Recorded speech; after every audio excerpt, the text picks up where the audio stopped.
ভাই টোপলা নাই, তখন চাষার বেটা টোপলা আনি দিয়েছে, যদি আনে তাহলে তুই একটা সাদা টোপলা পাচ্ছি, একটা লাল টোপলা পাবো। মাথা খারাপ করিস না, টোপলা যদি দুইটা নেই দুইটাই পাবো। তার ভিতর কায়দা ওই চিলি তো রাগ হয়েছে, একটা টোপলা আবার ওর হাতত দিয়ে দিবে, কারবার নিজের ভাগ ওই দুইটা নিয়ে চলি,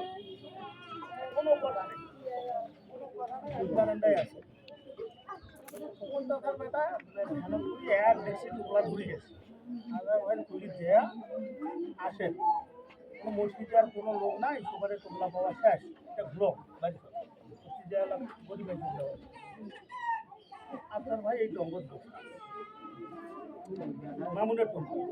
আমি বললাম ভাই আসেন, আপনার ভাই আরো দুইটা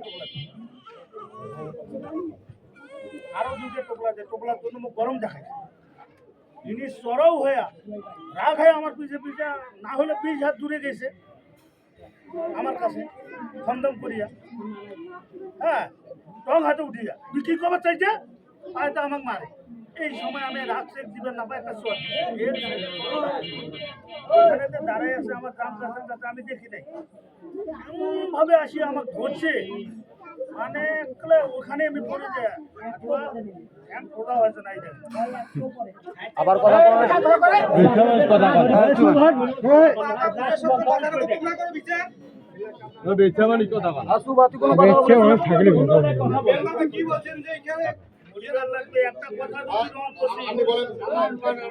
বলেন বলেন বলেন বলেন কথা ঠিক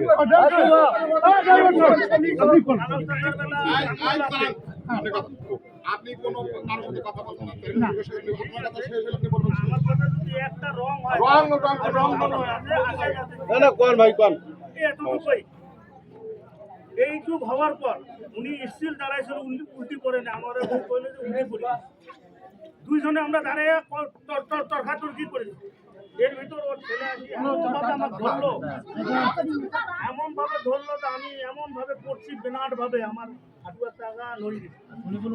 আপনি মারছেন মানে স্ত্রী মারলেন না আমার স্ত্রী মারা হয় নাই, ওই ছেলেটা যখন আমার ধরছে আমি ছুটার জন্য আমি ডাব গাছের গোড় গেছি, ওই মহিলা আসি আমার টানাতে দিবে, কিন্তু শাড়ি জানা আমার থাকতে দে, আমি তো ফাঁসিয়েছি, মারলাম কোথায়?